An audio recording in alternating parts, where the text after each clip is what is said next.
ngày nay khu cận nát bao bát hàm rơi cầm rụp pi ở 50 ឆ្នាំអូលោកអើយបានប្រវត្តិបានដឹងថាមុននឹងខ្លាចជាប្រទេសមហាអំណាចអាមេរិកតោកយ៉ាសាហាវកាលពី50ឆ្នាំមុនអាមេរិកគឺនគរអាណានិគមរបស់ចក្រភពអង់គ្លេសសាហាវណានៅម្នាក់មកទ្វីបតែចក្រភពអង់គ្លេសនៅជិះទូកមកគ្រប់គ្រងគេដល់ទ្វីបរបស់គេទៀតគ្រប់គ្រងគ្នាឡើង169ឆ្នាំនៅអាមេរិកក៏គិតថាអូចង់មានប្រទេសរបស់ខ្លួនឯងដល់ហើយចង់ធ្វើជាខ្លួនឯងចង់ខ្លាចជាខ្លួនឯងអញ្ចឹងក៏ប្រកាសភាពឯករាជ្យប្រកាសថាអាមេរិកគឺជាប្រទេសមួយដែលមិននៅក្រោមអាណានិគមរបស់ចក្រភពអង់គ្លេសទេហើយពេលជំនាន់មុនណាចក្រភពអង់គ្លេសគេហៅយាក់មកមាននរណាហ៊ានថ្លើមធំប្រកាសសត្រូវជាមួយចក្រភពអង់គ្លេសតាមអាមេរិកហ៊ានពេលបន្ទាប់ពីប្រកាសឯករាជ្យភ្លាមអង់គ្លេសអត់សុខចិត្តទេធ្វើសង្គ្រាមជាមួយអាមេរិកព្រោះការទុកមិនសុខចិត្តនឹងគេមានប្រទេសរបស់ខ្លួនឯងនៅចង់គ្រប់គ្រងនៅចង់បានប្រយោជន៍ពីគេតអញ្ចឹងក៏មកប្រកាសសង្គ្រាមជាមួយអាមេរិកបងប្អូនគិតមើលកាលជំនាន់នឹងអាមេរិកគ្នាតូចតាចមែនតែនតែហ៊ានអត់មានស្បែកជើងពាក់ផងយកកណាត់កាចេះកាចាស់យកមកហុំជើងដោយសារអីនៅស្រុកនោះវាតិចហើយតែហ៊ានទីកញ៉ែបលុយក៏អត់មាននិយាយទៅប្រទេសក្រតែមកតែគេមានមេតបគេមួយឈ្មោះថា George Washington ហើយខ្មែរយើងហៅថា George Washington ក្រោយមកគាត់ខ្លាចជាប្រធានាធិបតីទី1នៃសហរដ្ឋអាមេរិក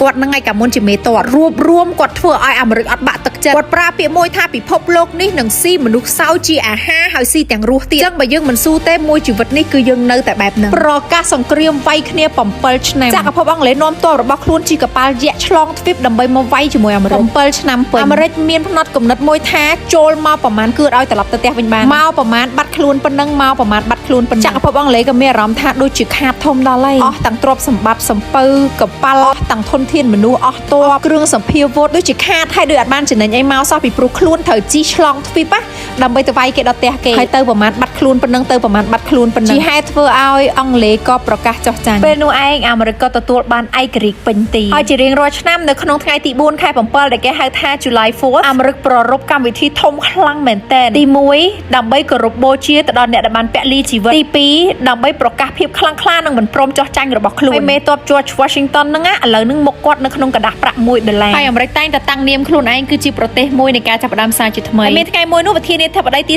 40របស់អាមេរិក Ronald Reagan ចេញមកថ្លែងសន្ទរកថាថាអាចទៅរស់នៅបារាំងរស់នៅជប៉ុនរស់នៅតឺគីរស់នៅអាល្លឺម៉ង់តែអ្នកមិនអាចខ្លាចជាសញ្ជាតិរបស់ប្រទេសនោះបានតែមនុស្សគ្រប់គ្នាមកពីជ្រុងណាក៏ដោយនៃពិភពលោកមួយនេះអ្នកទាំងអស់គ្នាអាចមកកាន់ប្រទេសអាមេរិកបានអាចទទួលបានសញ្ជាតិអាមេរិកពីព្រោះគេមានពាក្យស្លោកមួយដែលគេនិយាយថា anyone can be anything here in America អ្នកទាំងអស់គ្នាអាចខ្លាចជាអ្វីក៏ដោយដែលអ្នកទាំងអស់គ្នាចង់ខ្លាចជាឲ្យតែមានសមត្ថភាពគ្រប់គ្រាន់នៅលើទឹកដីនៃសហរដ្ឋអាមេរិក Happy July 4th Happy birthday America ហើយនៅក្នុងនោះក៏មានចំណែកខ្ញុំផងដែរដែលជាកូនខ្មែរម្នាក់មកផលិតផលលើទឹកដីនៃសហរដ្ឋអាមេរិក Made in USA ដែលគឺជាវីតាមីនជំនួយកម្ពស់និងឆ្អឹងរ៉ាមឈ្មោះថា